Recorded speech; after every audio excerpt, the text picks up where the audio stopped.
But it was crazy though.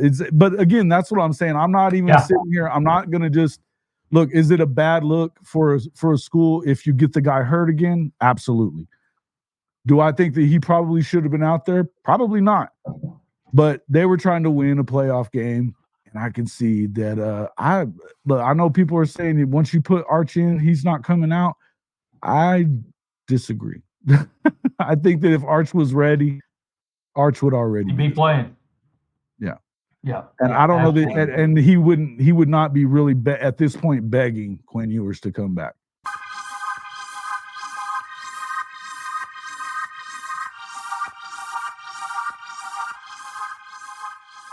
And it was a hell of a game.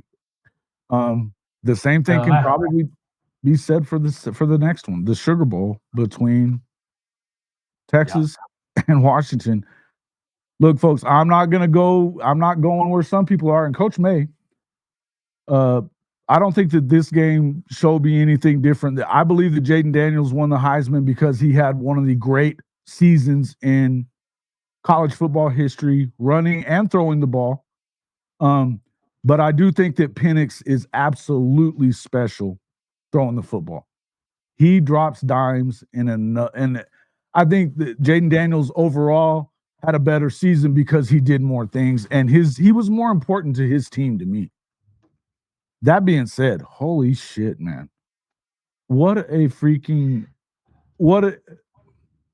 a lot of levels, Washington went out there and did some things that if they can do that if they can do of that against Michigan, I think they can win the game. Well, and I think as we talk about that later on, we'll get into some of the details of Washington, Michigan, what that's could possibly look like. But Jason, I agree with you. Penix dropped dimes in there, right and left, and I mean, there were so many times, guys. The coverage was they had the Washington receivers covered, and the ball was dropped. It couldn't be dropped in any better. I kept thinking to myself, how in the hell can you throw a ball that good? I mean, it's almost like there's got to be some luck involved in there because of the placement of the ball and where he put it, where only his receivers could get to it. I mean, and sometimes with pressure on top of him. And Roma Doomsday, too, coming up with some of those balls. I mean, they were placed where only he could get it, but he went and got the shit. Well, and I tell you, he's got to be the best receiver in the country. I think he is, too. Wow. Nothing against Marvin Harrison Jr. because he's unbelievable. No. But, bro, show me a better guy than Roma Doomsday because I don't know. I don't see it. No. With everything he does, no way.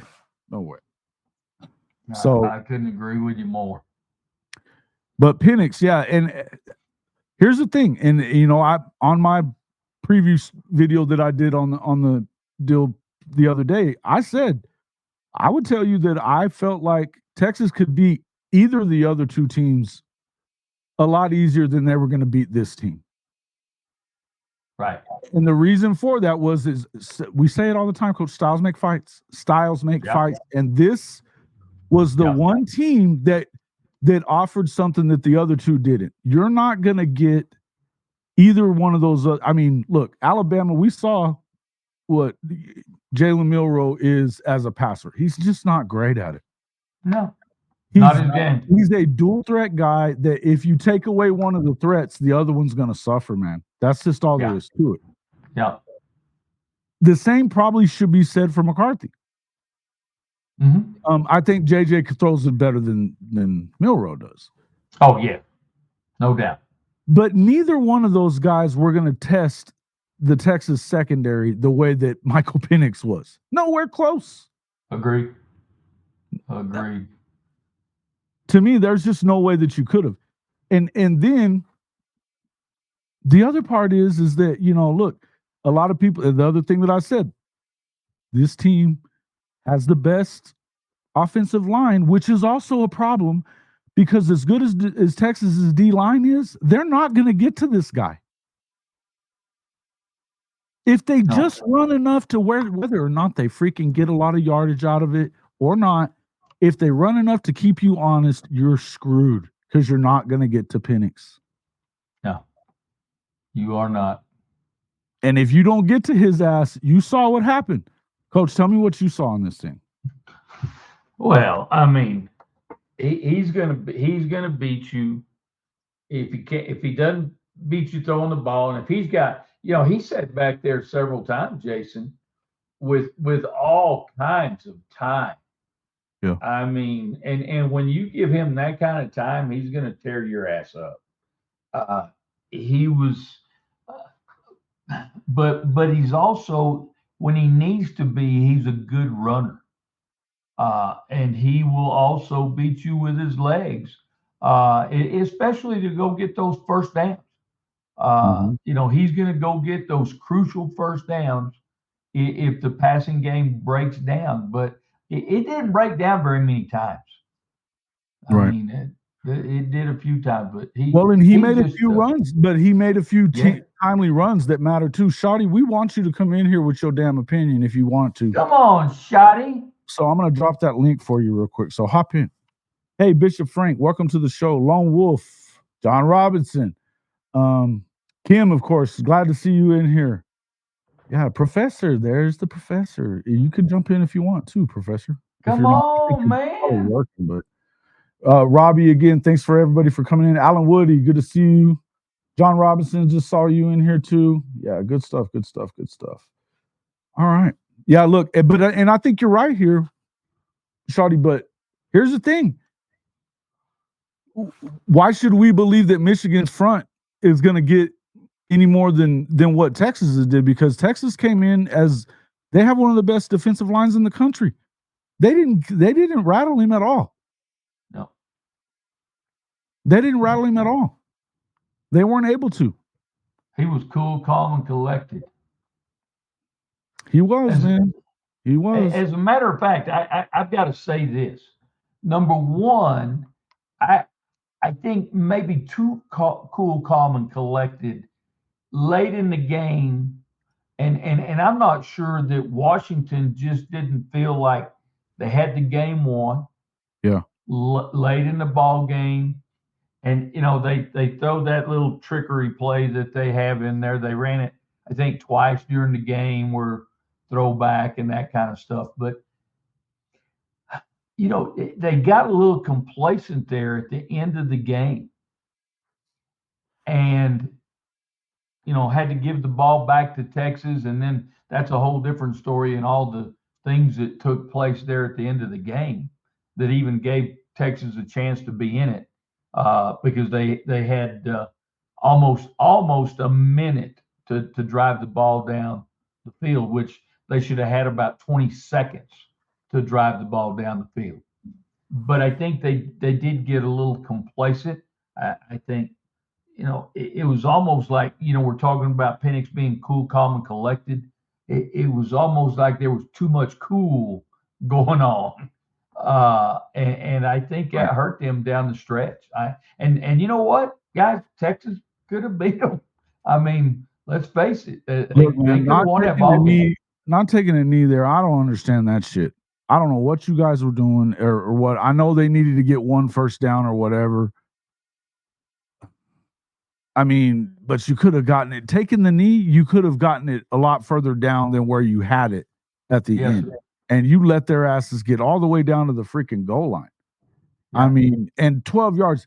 The other thing is, you ought to be really glad that Sark didn't draw up anything that actually threw the fucking ball in the end zone. Yeah. For the 12. Yeah. What the hell was that? Yeah. I don't get it. I don't know. I think it was some of the worst. I agree with Texas fans that they're talking about that. The truth is, though, don't give me excuses about that if you're a Texas fan, because they let your ass back in and you didn't close the deal. Yeah, that's exactly right. Because they did let them back in, and I just couldn't believe it. And I know the injury, the player getting hurt, that hurt, stopped the clock, all those types of things. I mean, there was no control over that. Yeah. But at the end of the day, they did some things down the stretch there that they could have done better on. That could have cost them the ball game. Oh, no doubt about it. There's no doubt about it. And I mean, look, that would have been a shame because they controlled the football game like they did a year ago in the Alamo Bowl. They controlled the game from start to finish. Now they let them back in it right at the end of that game too.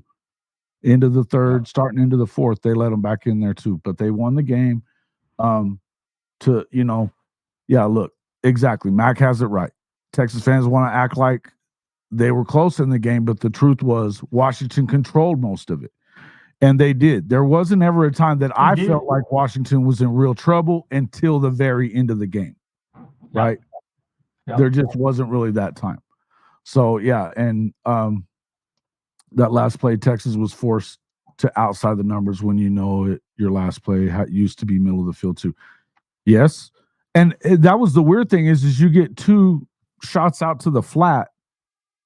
You know, I mean, if they drop those running backs, keeping them from going out of bounds either time that he hit them in the flat out there, clock runs out.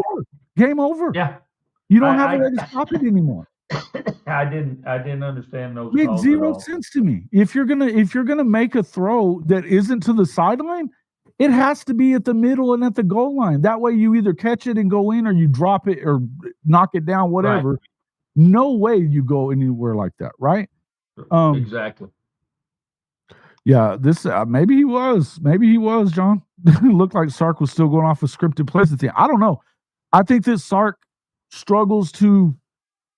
There's things that, and I mean, we saw, I think, similar times to Jeff Lebby this year, that there were times that you're like, okay, you've achieved what you wanted to with what you're doing. Now, hammer on it. Do that, right? And I think that with Sark, he just kind of loses track of what his goal is, right? I just think he loses track of what his goal is. And I tell you what, and obviously I guess it worked for him this year, but they said that he scripts 40 plays. That's a lot of plays, isn't it, Coach? Oh God, that can take you through the whole first half. I mean, or near the whole first half. Definitely the first quarter. I don't know. I guess I was never smart enough to script that many plays. 20 was about as far as I could go, you know. I was fixing to say, I've never heard of anybody doing more than like 15, 20, maybe. Yeah, 20 was our max. And I'll be honest with you, sometimes when I get to 15, I'd say, hey, we're out of the script, guys. We know what we're looking for here, and now I might use them later in the game, but 40 scripted plays is pretty a lot. Yeah. No, I feel the same way, and it's I don't know that Quinn looked terrible. I think that they dropped some balls that he dropped in the bucket a few times. I'm not as much of a Quinn hater as a lot of people are, but I think that he made a couple of mistakes. But this right here, what Steve B said, he was hurt. Exactly, he was Steve B. freaking hurt. He had a concussion, and they did not want to go to freaking. They were not going to go to Manning. Yeah, they were not going to do it. Look. Because if you saw on the sideline over there, he's pointing at the back of his head, talking, and you saw he bounced that son of a bitch off the ground twice. He double dribbled. I mean, it was. Hey, that was a freaking concussion, and he played through it because I don't think that there was. I think that there wasn't a damn way that anybody was gonna. And I'm not just trying to sit here and dog on the training staff or anything like that. And I'm not going to tell you that. It wouldn't surprise me either way because of the fact that, and with any coach at any program too, for that matter. And as a matter of fact, I believe that Dylan Gabriel played with a freaking concussion in the TCU game. I do. Yeah. It was being talked about as an upper body freaking injury for a week because everything we kept hearing was concussions. They never clear anybody in a week ever at OU. So it wasn't a concussion, according to BV, because God forbid it's upper body. He has to. Yeah, God forbid he has to talk about that later. He didn't want to talk about it. I'm not saying his shoulders. Man, I'm not saying. I'm just saying. Okay, and I don't necessarily. Here's the other part. We all played in a time where you played with concussions. Absolutely. I'm not saying it's a good thing. I'm saying it's reality.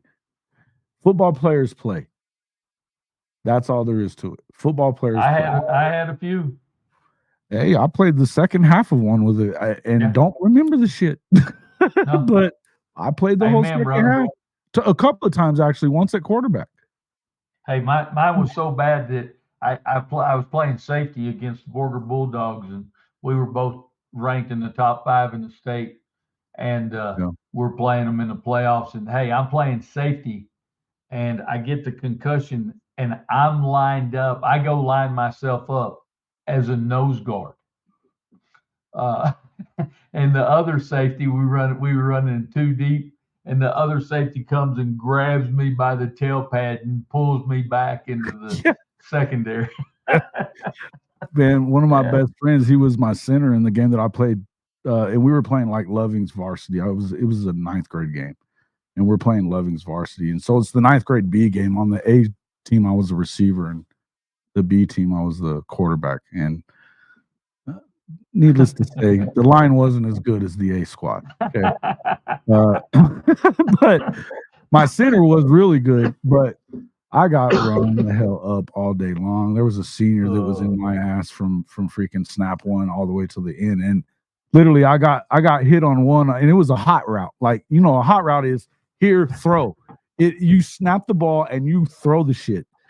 So that I got the ball to here in the defensive end is in my back. The ball goes up in the air. They return it for a touchdown. I don't know what the hell happened even. I'm looking up going, what the hell, you know? And I continued to play. The next thing I remember was waking up back in Artesia as we're getting back. I mean, coming to as far as like being conscious of it or whatever. It was wild stuff. My mom was pissed. Holy shit. She was so mad. But it was crazy though. But again, that's what I'm saying. I'm not even sitting here. I'm not gonna just look. Is it a bad look for a school if you get the guy hurt again? Absolutely.